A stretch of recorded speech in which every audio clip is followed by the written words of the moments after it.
बात करते हैं लॉकडाउन की और सवाल यही है कि 20 अप्रैल यानी कि कल का दिन और इसके साथ जो सबसे बड़ा सवाल यह है कि 20 अप्रैल के बाद यानी कि कल के बाद कितने शटर खुलेंगे।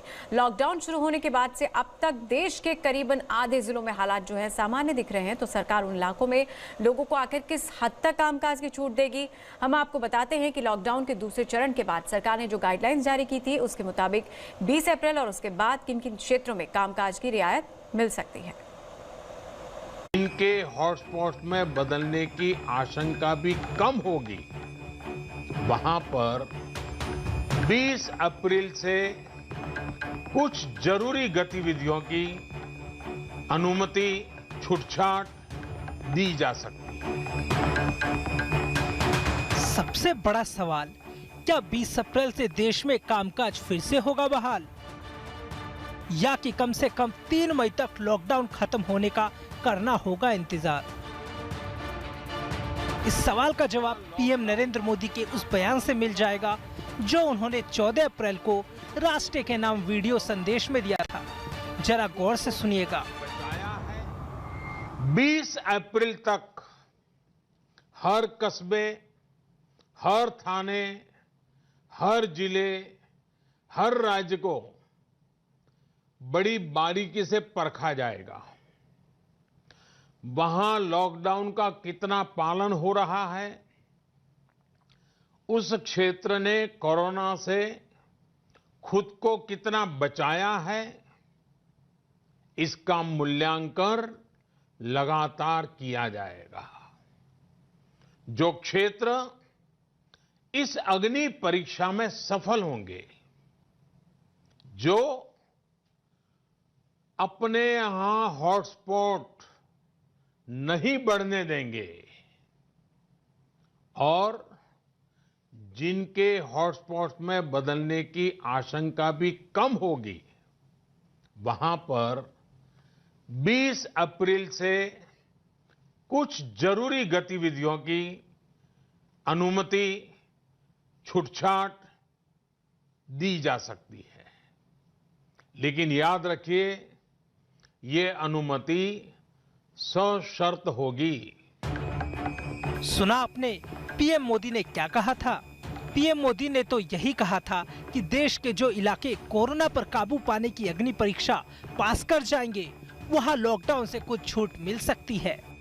अभी तक के हालात पर गौर करें तो देश में कई राज्यों के तमाम इलाकों से राहत भरी खबर आई है, जिससे जाहिर है कि उन इलाकों में लॉकडाउन से छूट मिल सकती है।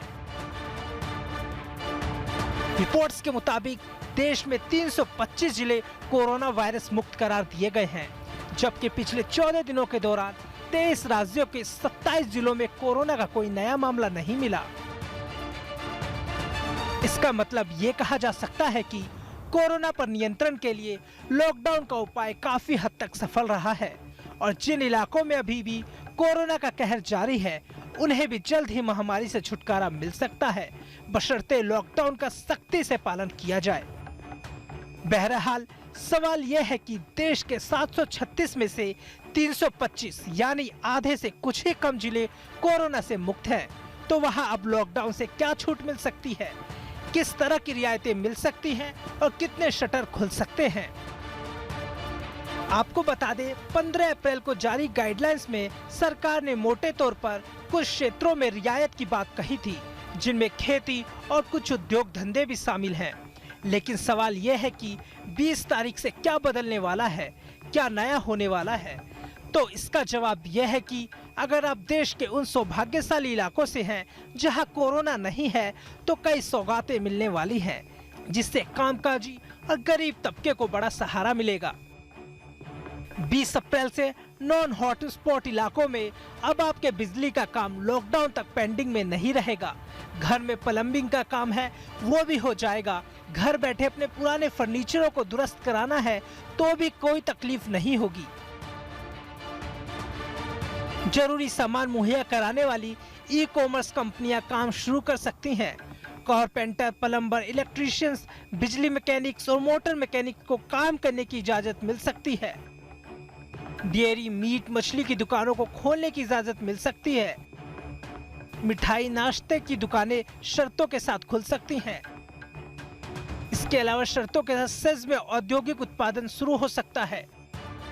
20 अप्रैल से मनरेगा के तहत भी लाखों कामगार काम पर लौट सकते हैं, लेकिन उन्हें सोशल डिस्टेंसिंग का पालन करना होगा।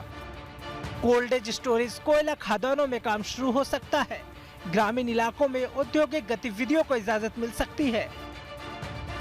गांव में ईंट भट्टों और फूड प्रोसेसिंग इंडस्ट्री में काम शुरू हो सकता है। दूध की बिक्री, कलेक्शन और वितरण की इजाजत मिल सकती है। 50% कर्मचारियों के साथ आईटी कंपनियों को भी कामकाज शुरू करने की इजाजत मिल सकती है। केवल सरकारी गतिविधियों के लिए काम करने वाले डेटा और कॉल सेंटर भी खुल सकते हैं। हाईवे पर दुकान और ढाबे खुल सकते हैं। शहरी क्षेत्र के बाहर सड़क, सिंचाई, बिल्डिंग, अक्षय ऊर्जा और सभी तरह के इंडस्ट्रियल प्रोजेक्ट में कंस्ट्रक्शन शुरू हो सकता है। शहरी क्षेत्र में कंस्ट्रक्शन प्रोजेक्ट शुरू करना है तो इसके लिए मजदूर साइट पर ही रखने होंगे। राज्य और केंद्र शासित प्रदेशों में सरकारी दफ्तर भी खुले रहेंगे, लेकिन सीमित संख्या में कर्मचारियों के जरिए काम होगा।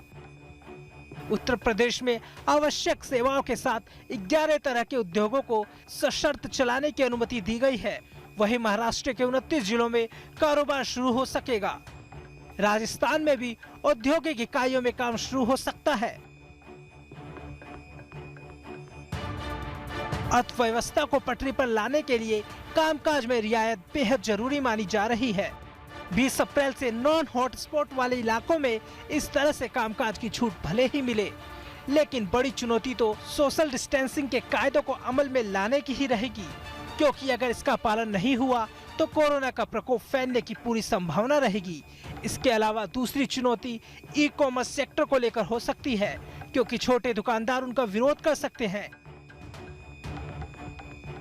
वहीं पिछले दिनों एक पिज्जा डिलीवरी चेन के कर्मचारी के कोरोना पॉजिटिव होने की खबर को देखते हुए राज्य सरकारों की जिम्मेदारी यह देखने की होगी कि जिन गतिविधियों को शुरू करने जा रहे हैं उन सभी उद्योग, वर्क प्लेस और दफ्तरों में भी लॉकडाउन के निर्देशों का पालन और सोशल डिस्टेंसिंग पर अमल हो पाएंगे या नहीं। आपको ये भी बता दें कि 3 मई तक कुछ आवश्यक सेवाओं पर रोक बरकरार रहेगी। इनमें ट्रेनें, फ्लाइट्स, बसों और मेट्रो की सर्विस शामिल है। 3 मई तक ऑटो रिक्शा, कैब सर्विसेज पर भी रोक रहेगी। सिनेमा हॉल, मॉल, जिम और बार भी 3 मई तक नहीं खुलेंगे। स्कूल, कॉलेज, यूनिवर्सिटी और कोचिंग इंस्टीट्यूट भी नहीं खुलेंगे। धार्मिक आयोजनों पर भी रोक बरकरार रहेगी। याद रखिए, कोरोना हॉटस्पॉट वाली जगहों पर 3 मई तक सब कुछ पहले जैसा ही रहेगा। वहाँ सख्ती जस की तस रहेगी। कुछ हद तक राहत सिर्फ नॉन हॉटस्पॉट वाले इलाकों को ही मिलेगी, क्योंकि पीएम मोदी ने देश के नाम अपने संबोधन में कहा था कि 20 अप्रैल तक और ज्यादा कड़ाई रहेगी। इसके बाद जो हॉटस्पॉट नहीं होंगे उन्हें भी छूट दी जाएगी, और अगर नॉन हॉटस्पॉट वाले इलाकों में भी नए मामले पाए जाते हैं तो छूट वापस भी ली जा सकती है।